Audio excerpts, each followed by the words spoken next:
Well, good afternoon. Bonjour, buenas tardes. I'd first like to start by thanking the World Strategic Forum for giving me this opportunity to speak. I was also hoping to speak at the end of the day at a little reception that we're contributing to, but I may not be able to get back here in time. I think some of you may be aware that we are also today celebrating a $100 million investment in the Opelika area by Bombardier, which is a very impressive investment, additional investment in Miami-Dade County, which for us is a great opportunity. But even if I'm not here to say a few more words, we'd certainly like to welcome you to come and have a glass of wine, or Miami-Dade College students, perhaps not wine, but you're very welcome to come. But just to have an opportunity to talk about some of the discussions that you're hearing today. So it's my absolute pleasure to deliver these introductory remarks to a panel of very accomplished women on a topic that probably every woman in this room is very aware of. And I think it's going to be an interesting discussion just to hear the personal and professional stories that people have to share here. Advancing opportunities in support of equity and inclusion for not only women, but for all underrepresented communities is a fundamental dimension of our advocacy and trade programming in the Consulate General of Canada here in Miami. To the extent that all of our activities, meetings, events, and partnerships are developed from a representational perspective, we want to represent the very multinational, multi-ethnic country that we are in a very multinational, multi-ethnic community that we have here in South Florida. And it's important to us because it's not good enough to talk about inclusion. It's important to walk the talk. And we do it not just because people say, the government or the media, that this is important, but it is the right thing to do, but it also makes very good business sense. We already see in our work that by broadening our networks, we are adding a really valuable perspective and an authentic dimension to our understanding of both our own country and to the region that we are here working in the United States.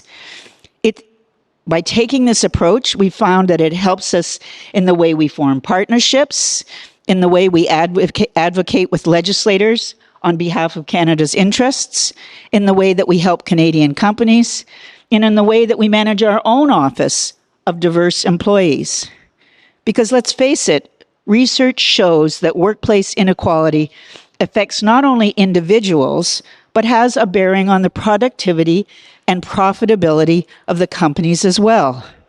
Companies with higher gender diversity on executive teams are more likely to have above average profitability. That's a fact. And I'm sure that our esteemed panelists from their leadership positions will have more to say on that part of the subject.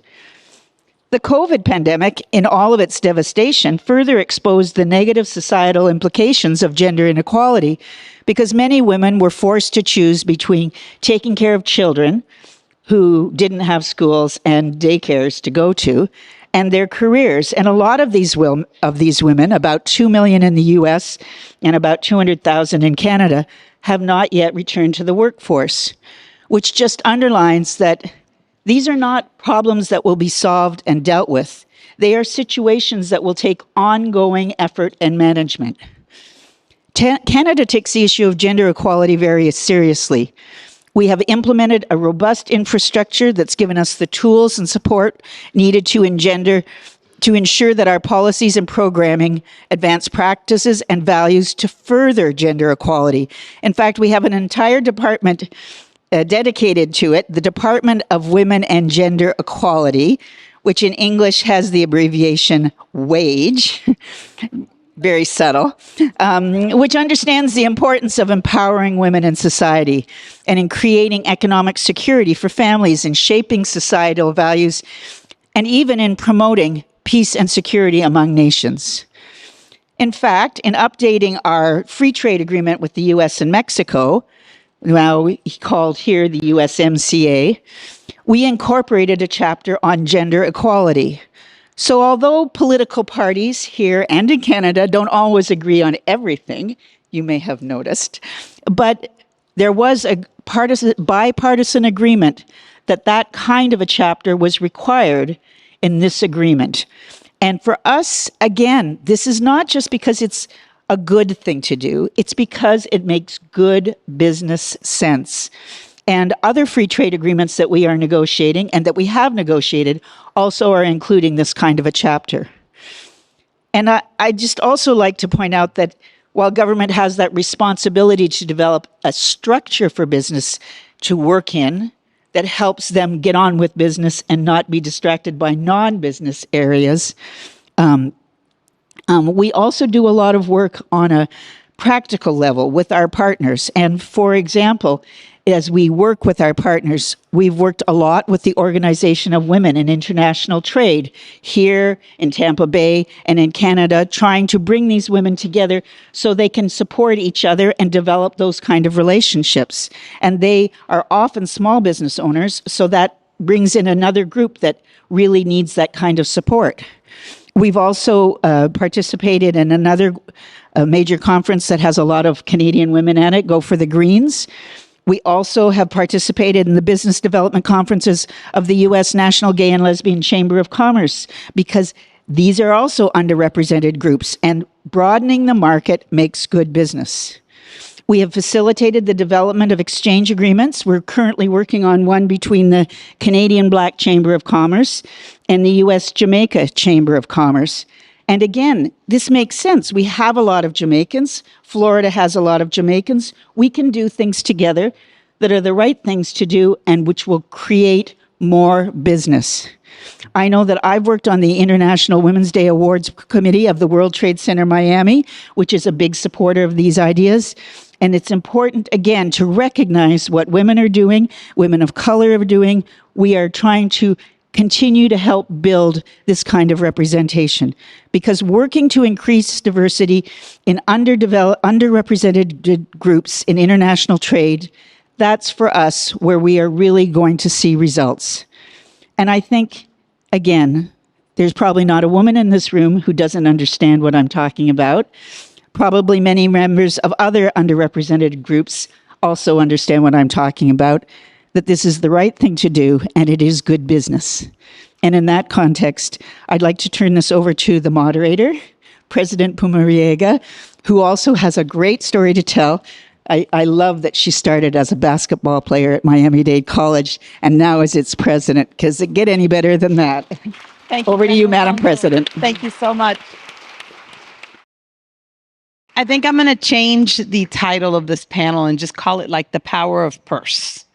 Right? So what a wonderful afternoon to be here. I'm going to have our panelists introduce themselves, but the first thing I want to do is just kind of set the context of how critical it is for an economic strategy, economic vitality, and sustainability for women to be at the table. We have made great strides. All of us here are probably first in many of our positions, but not enough. And so today we'll talk a little bit about the intentionality of ensuring that we bring more women to the table as leaders, as thought partners, as entrepreneurs, so that we can strengthen that ecosystem. But first, I'll start with Susan, just a brief introduction. Barbara. Wait, is there...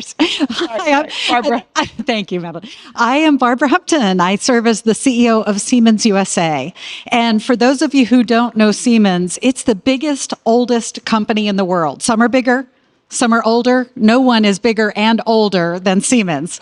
And it's a German headquartered company, but a full quarter of our global work is in the U.S.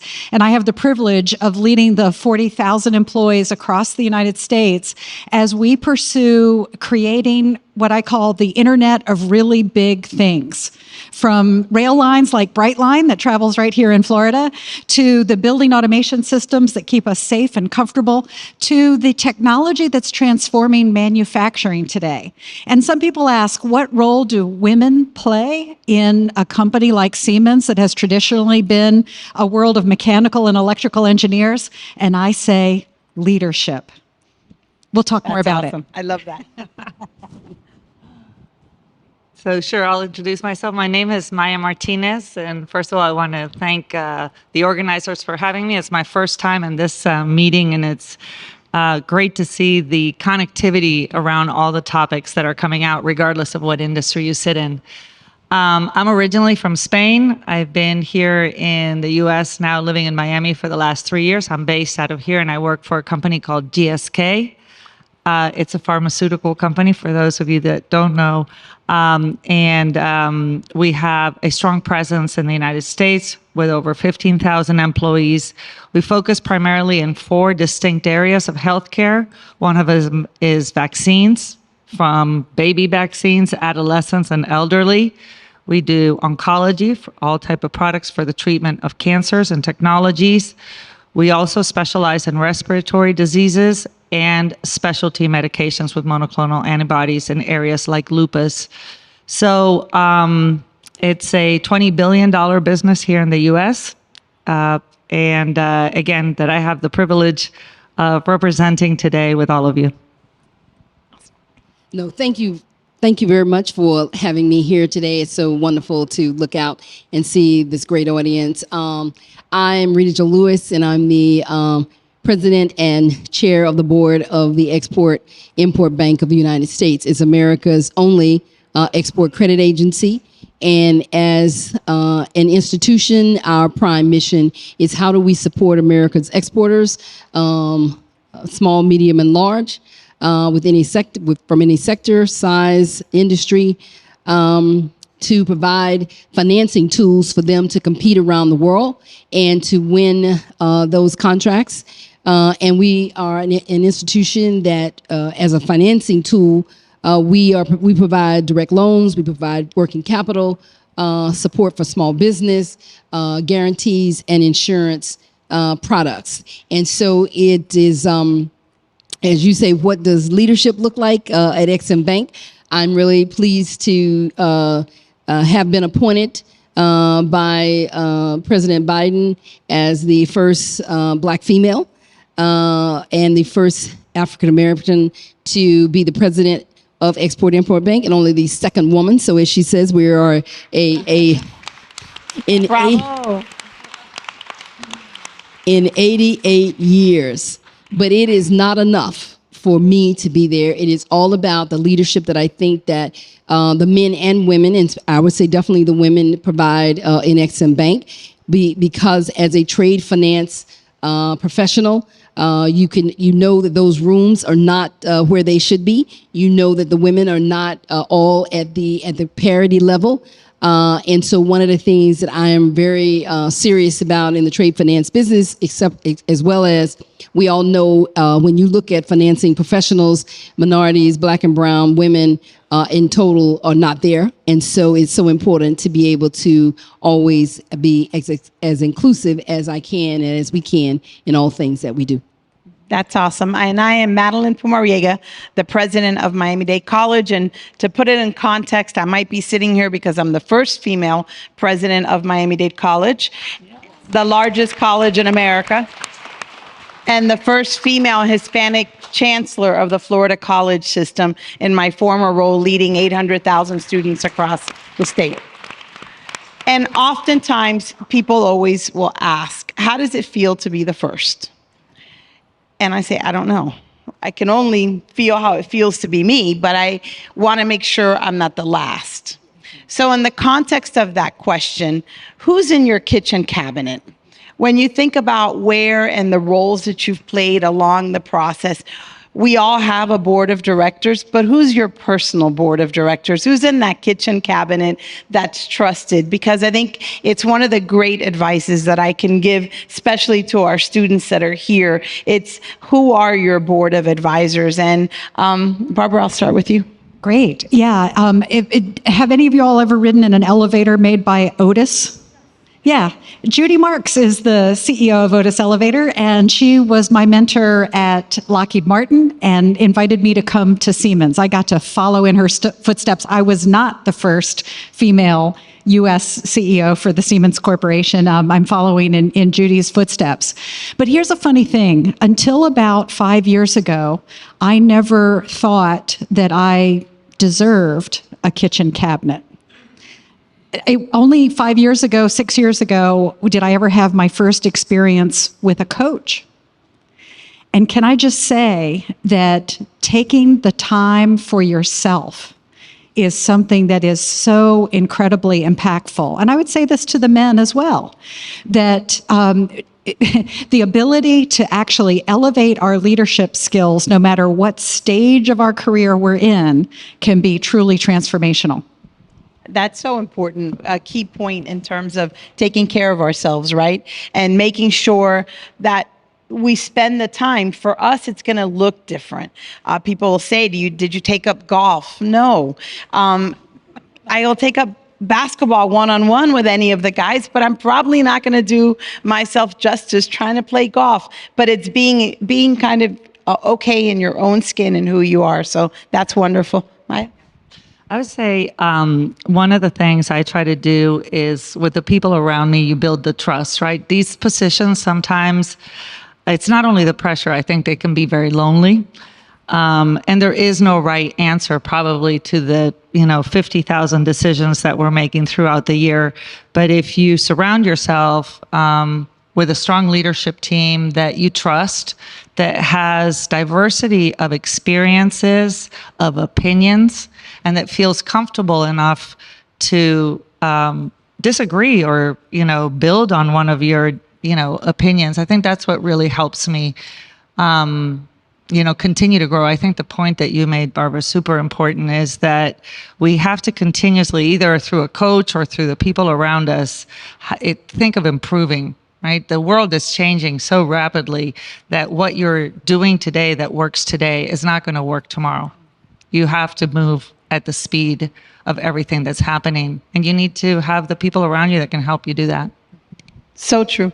No, she is absolutely right. I would have to say that because I started out my career on the political side and also as a practicing attorney, when you move into the national security or the economic security field, especially from a financing perspective, it's like you really do have to ask yourself, who are the people that are around you? I mean, I am in a posture whereby you got about 400, not many, Barbara, but we got 400 strong and mighty at EXIM, but we have an authorization over $135 billion.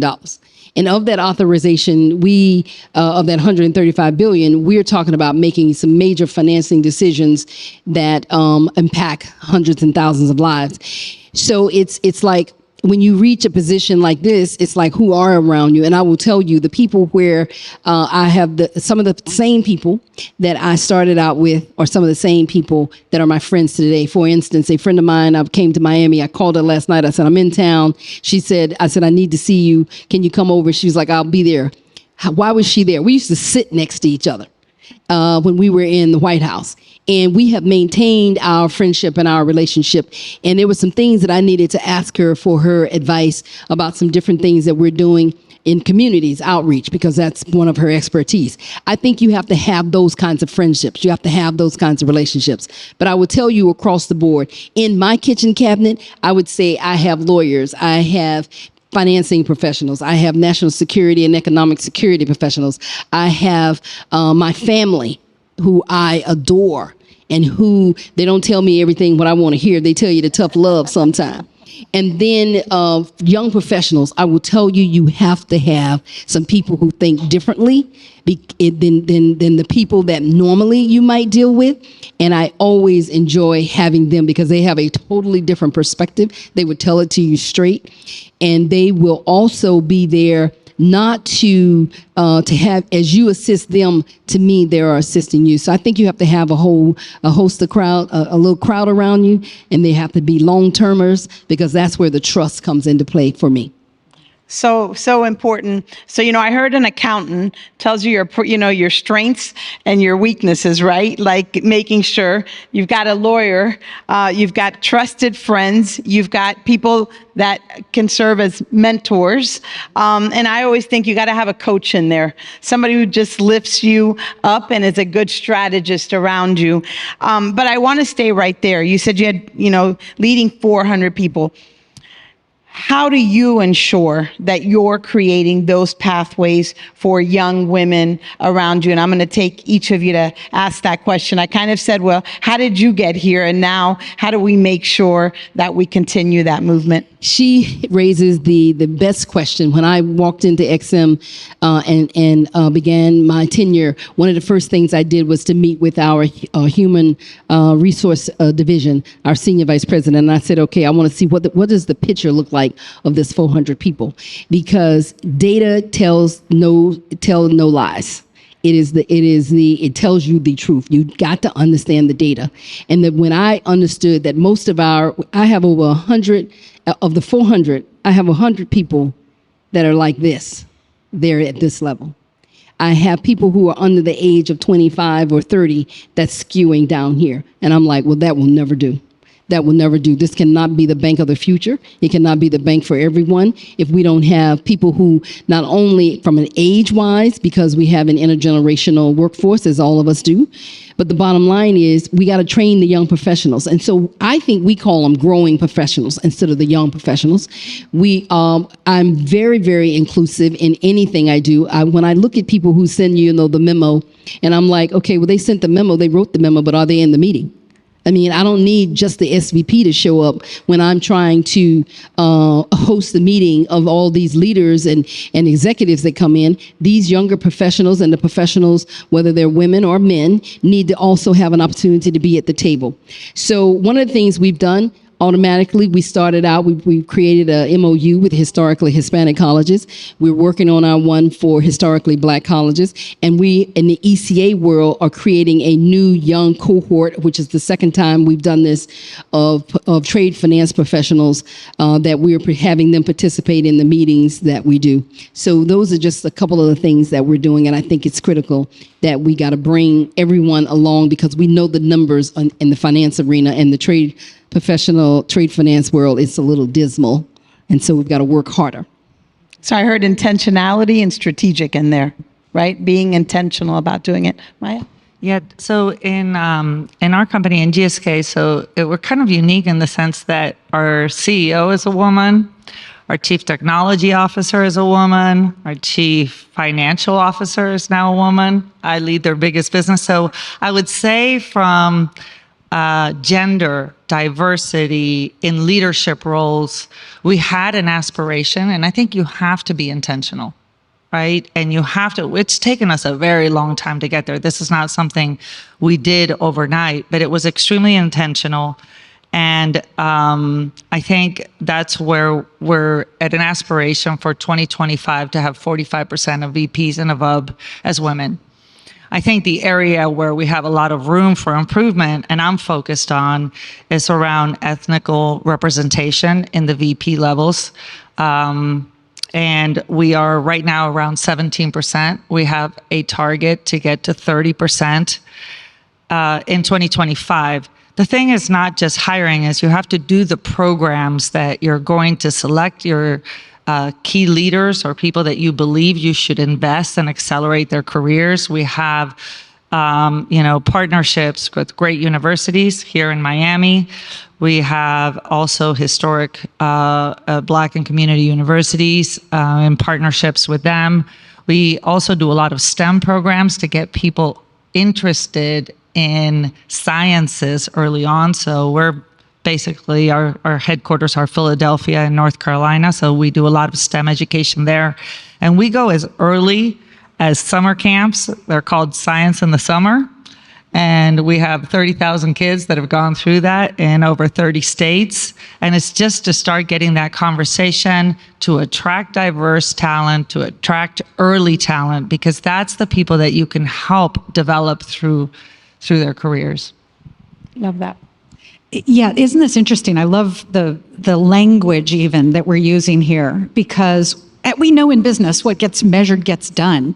But we also know, so the Siemens Corporation has a goal globally on gender equity, and that they actually came to us and said, okay, what's your target and by what date? And our lawyers here in the US said, well, we can't actually speak that way. Let's talk about aspirations, right? So, and then, right, and then measuring our progress along the way. But we've got to be bold about it, because if we don't, it's not going to happen. So here's something I think everybody in the room who's in a position to hire could think about, and I'd love to hear back from you as to whether this works. What you hear a lot from people when they have an opening for a great talent, and they say, this job is key to us and I want to go fill it. The common thing you'll say is, I'm looking for the best candidate. Okay, well, that's great. We want to make sure we get the best candidate. But why don't you add one criterion to your job description, which is this. Have you heard the phrase, people can't be what they can't see? Right? Who aspires to these roles? Well, why don't you add to your overall job description the ability to be a role model to an underserved community? Now, by the way, even majority people can do that, right? They can help minorities. Men can help women in this way, but make that part of the job so that when you make your decision, you can also, in certain cases, recognize that taking a reach on some of those technical skills for someone who is well connected in a community you're trying to pull into your organization, that can be real value and power to the university. To the organization. I just want to add, Barbara makes it, she is so right, and Barbara, I use that phrase all the time. And one of the things that was important to me is that it's not just about me walking up in the door and because, they say, oh, well, she's a black female, or, she's a female and she happens to be black. I'm like, no, I'm black. But at the end of the day, it all starts from the top.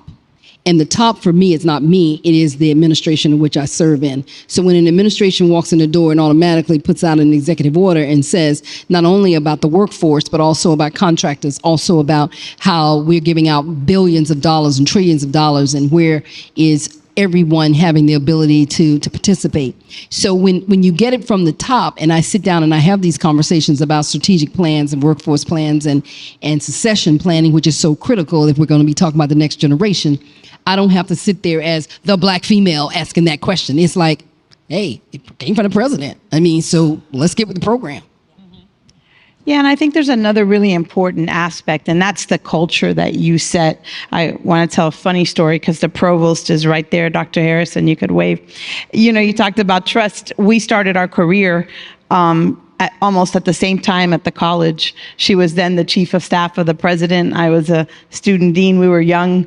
But the night before I started the position, I called her and I said, will you meet me at the college? And so we snuck into the college at about 7 p.m. the night before my official first day, and we're in the president's office kind of having imposter syndrome. We didn't even come around the back. We're just sitting around looking. And I said, look, tomorrow I want to announce you'll be the provost of the college. Join me on this leadership journey together, and it's been a privilege. So you talk about building the friendship, building the trust, but also building the culture. And I would just say, sometimes when we're on these panels, a question will come up from the men in the room. How do we make those connections? And part of the culture is we might not always do dinner when we're balancing life, but we're available for coffee or an office visit. And so I think it's also setting the culture an organization that says everyone matters. If every single event that happens is at 6 p.m., while it's just not going to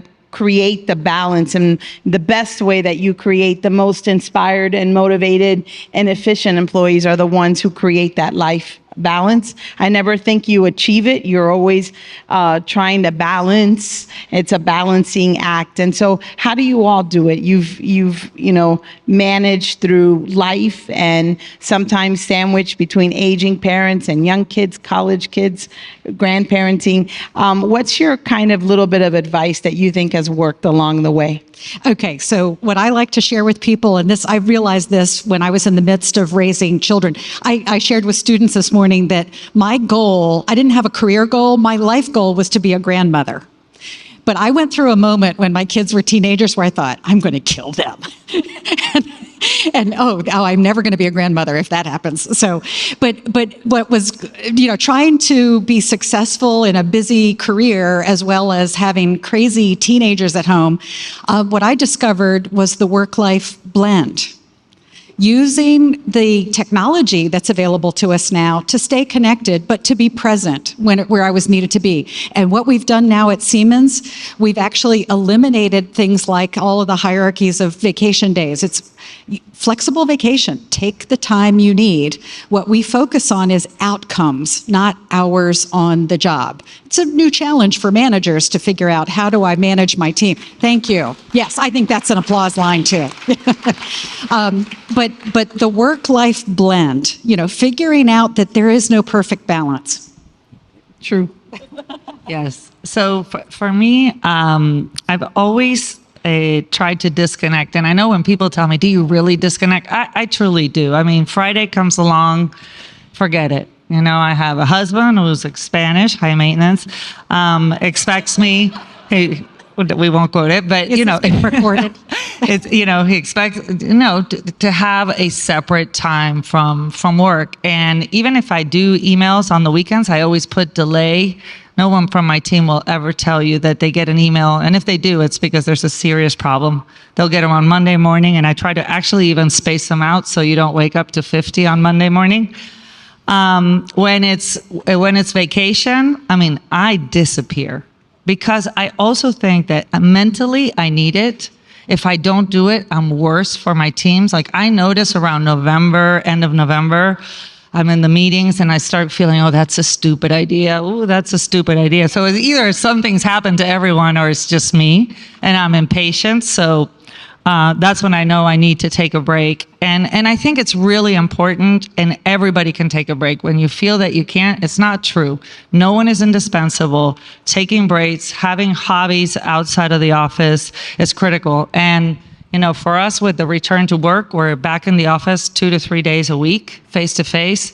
That has really improved everybody's, right? I hope we never go back to where we were before, so that we have that flexibility. I don't want to hop on an airplane for 4-hour meetings in Europe all the time. That's why technology is here, and I think it really helps you balance your life. So I think that's hilarious. It's so funny, right, about setting your email to delay, because to the young people in the room, when we started our careers, there was no email. I really hate to tell you guys this. There was really no Twitter, no Instagram or Facebook.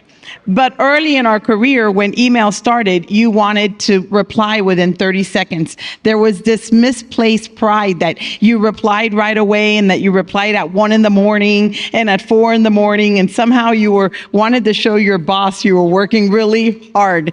I think because we came of age in our professional careers that way, rarely will someone get an email from me late or on a weekend, because I kind of still have PTSD that you were expected to reply within 5 minutes, like if it was a Snapchat, right? So we kind of leave them unopened. But I just thought it was just funny because most of our students here don't, they've grown up with email, if they will.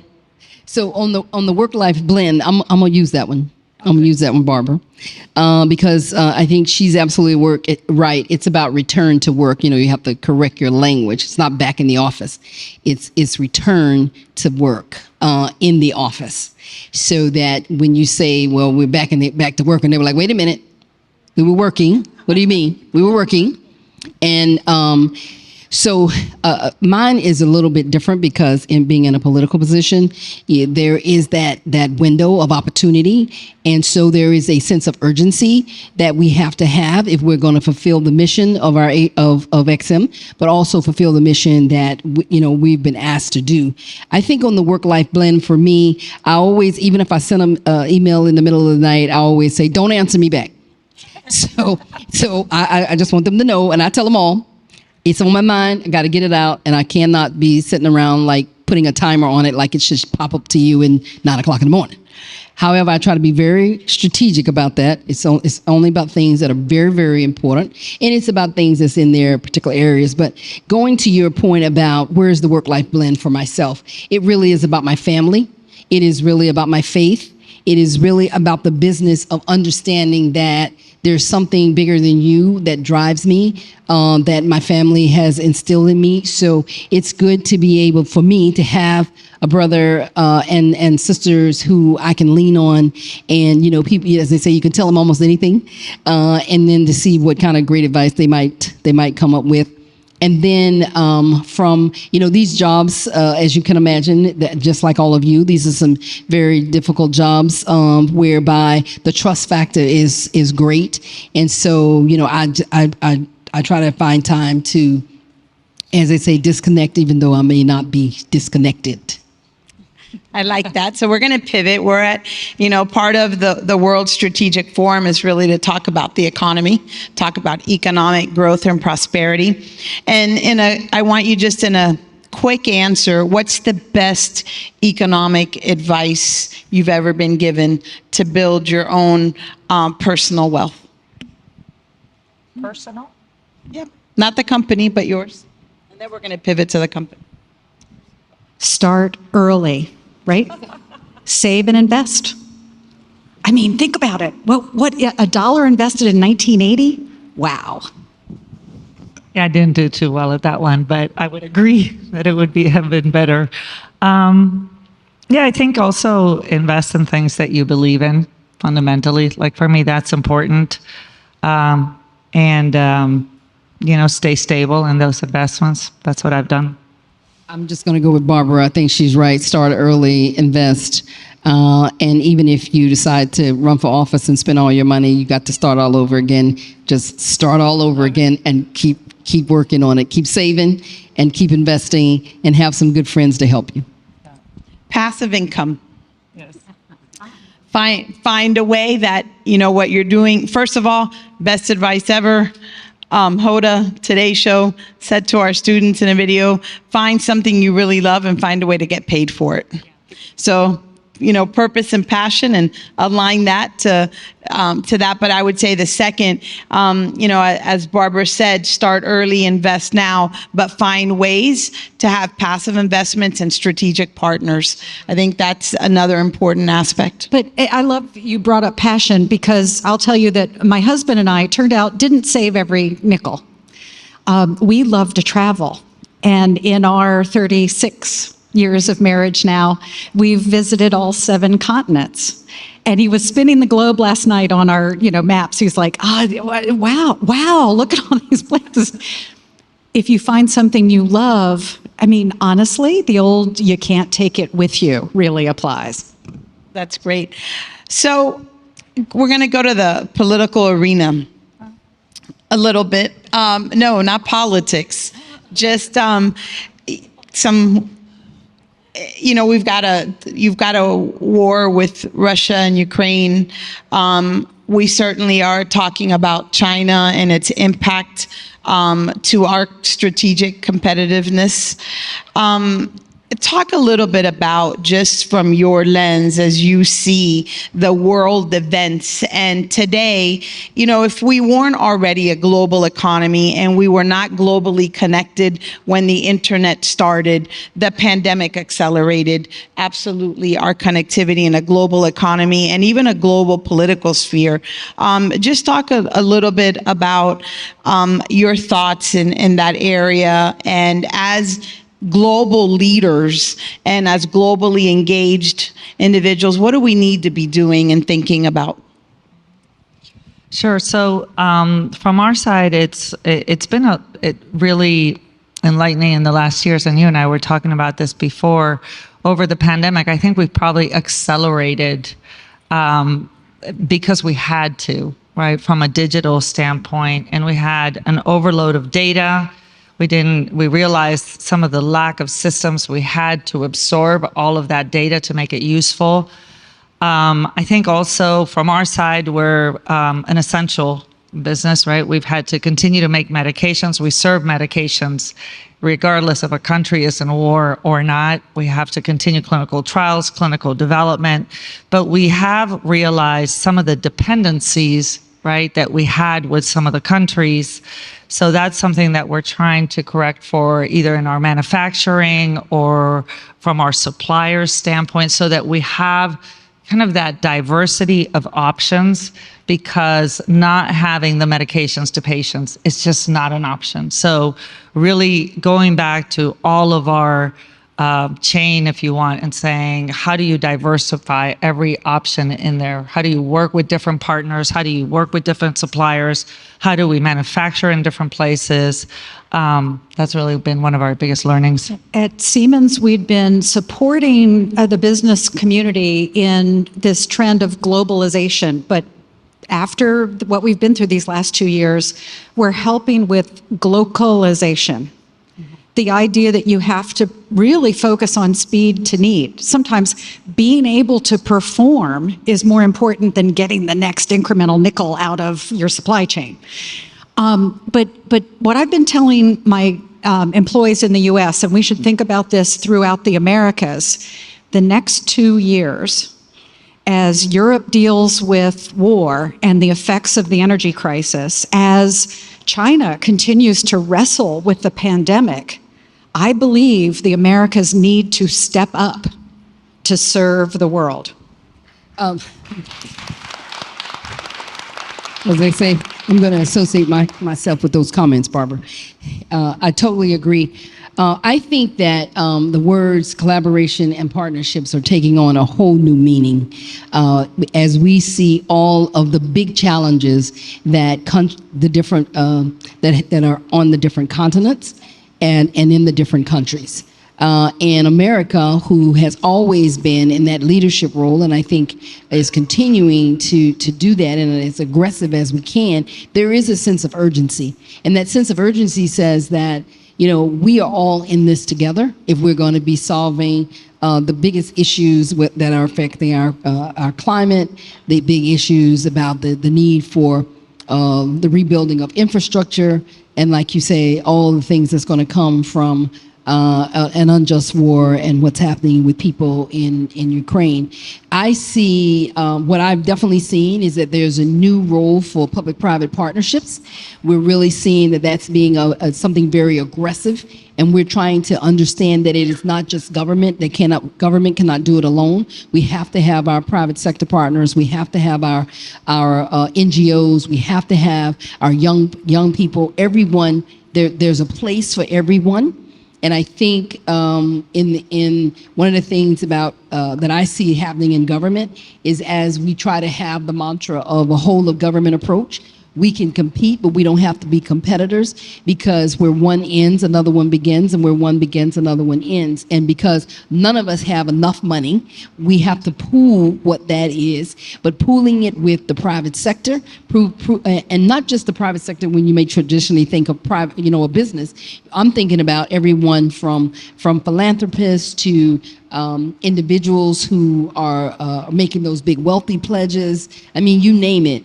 It is so massive, the challenges, especially the challenges that are being faced in our underdeveloped countries or in even in the emerging markets. And so in that, I'm seeing more of our companies come in to EXIM and asking to be a part of the solution, not necessarily just about their own business. Because they understand, they know exactly what they want to do with their own business. They want to see how can they make a contribution. And I think as we talk with them about that contribution, but also keeping the lens of about the commercial transaction that they also are trying to do, makes it a much more, makes it a conversation that people are more willing to engage in if you want to ask them for their help and support as America tries to continue to lead and to help solve some of the largest problems that our nations are facing. Yeah, to whom much is given, much is expected, right? And the role of America in the world and in terms of democracy is so critical. And I think as to what we can do, how do we make sure that we always foster a culture of intellectual freedom, the ability to have a diverse thought process, but do it in a civil discourse, right? How do we keep building political freedom and being politically engaged in terms of getting out and voting and understanding the issues? And I think third and critical to that is the economic freedom, that everyone has a path to opportunity, that they can see themselves prosper here and abroad. And I think those are things that have to be critical, that United States can absolutely lead, and that each of us leading organizations can help support that as well. I want to pivot to the role of education. How important, there's no doubt that part of Florida has seen an economic growth really like no other state in the country, and we continue to be on pace to really any record we kind of set for ourselves, we break. And I think that the only thing that could stop that flywheel is talent, is not having the talent that companies need. Here in Miami, 85% of our businesses are small businesses, less than 50 people, right? And we're attracting those big businesses. What's your message to education and making sure that we're great partners in developing talent management strategies for your sectors? Yeah, so from our side, I think it's critical, the partnership, and you and I were talking about it in academia, because it's really preparing people that would be united to our purpose, right? So if you think, for example, of GSK, we bring science, we bring technology and talent together to get ahead of diseases together, right? So you have to have people that are tied to that purpose, that early on are interested. And I think that, at least from our side, we do a lot of collaborations where we rotate college students either earlier in their career or in their first years of college, and then we do a lot of MBA students that come and spend time with us. I think that, my ask, because I see there's a lot of students here, is sometimes you think about the industry or our industry, it doesn't sound that interesting, but there's always a lot of different opportunities in big companies, right? So if you're interested, go for it, inquire, go to the job fairs that we do together. And again, it's critical for us to bring in that young talent. It's critical. I think that academia is going to have to adapt, just like we all are. And while we have loved the four-year college tradition, the fact is there are many, many pathways to a successful career and life. And so what I love is seeing what's happening today in today's community colleges. I mean, I think about Miami Dade College and 120,000 plus graduates being launched into any number of careers. The question is, where does their education begin and where does it end? What I see is a spirit of igniting passion in young people, giving them a way in so they can get engaged, begin their education, but then teaching them the skills of lifelong learning, so that they can continue to build the skills they need and want. What we're establishing is, think about it, instead of, we used to worry about glass ceilings in the past, think about building a floor for a whole new generation of people to stand on, and then ladders that get them floor after floor after floor. There is a lot happening in the education systems, and I know you're an innovator. What's the next thing you plan? What we're doing is stackable credentials. So you can come in today, you can get a certificate at Miami Dade College in cybersecurity. That leads right into an associate's into a bachelor's of applied science, multiple entry and exit points. So I think it's building that kind of ecosystem, whether it's Amazon Web Services. Last year, our students were hired after a 2-year degree. That had been traditionally a 4-year degree. And we've gone back, and I would say to everyone here with their talent management strategy is look at your minimum requirements. We went back to just about every position at Miami-Dade College, and I asked a simple question. Why would we not hire our students with this job description, but we're asking employers to hire our students? And so where do we have to revise that those job descriptions for what are your entry points, and how do you build a culture where you have a culture of lifelong learning, because that's what's going to give you the competitive edge. And then know there's educational partners out there willing to do that ride with you. I look at Reta here, our Vice Provost of Workforce and Innovation, ready to partner with any business. But yep. Yeah. I used to hear all the time from my family the great saying about education is the great equalizer. And I don't think, and it's not just the 4-year degree. I think you're absolutely right. I think now I can see it very clearly in the job that I have with our professionals there. It's about lifelong learning. And in that lifelong learning, it's about acquiring new skills. And so if we're going to keep the talent, one who is there because of the mission, I believe, of the agency, but more importantly, we still need them to be trained in the new methods and in the new techniques. And so that's why it's important for me to watch as we develop so many training programs, not only internally, but what types of other opportunities can our professionals do within government, whether they go on detail with someone, whether you bring in presidential management fellows. I started out as a presidential management fellow early in my career, so I definitely believe wholeheartedly in the fellowship, the trainee program. And more importantly, now we got to pay these interns, because that is the bottom line. If we want these trainees to come into these organizations, we can't think that they can do it for free. That just... Paid internships. Fastest way to get work-based learning skills is really through internships. And I will say that one of the things around lifelong learning that I've learned from our students is, they call it level up now, like in gaming. If you ask them lifelong learning, they're like, that is not attractive to me, but I can level up. And so I think we're going to have to, in this continuous economy and place of disruption, level up our own skills. I don't want it to take a lifetime. No, exactly. They're like lifelong learning, right? It's staying curious. Level up. So we got a little under 2 minutes. We're going to do a couple of just quick questions. What's on your playlist? Oh, on my playlist, I've been listening to my classical list recently. Nice. Maluma. Major Jim. Nice. Out of Paris. Country.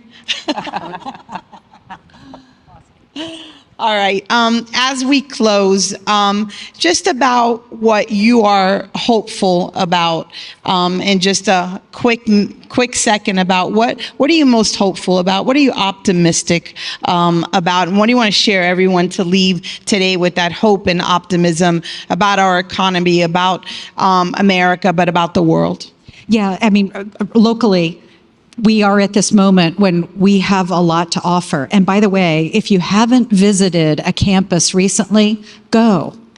Get engaged, because when you see the talent that is emerging now, you'll feel very optimistic about the future. Yes, I'm very optimistic on collaborations, on people working together.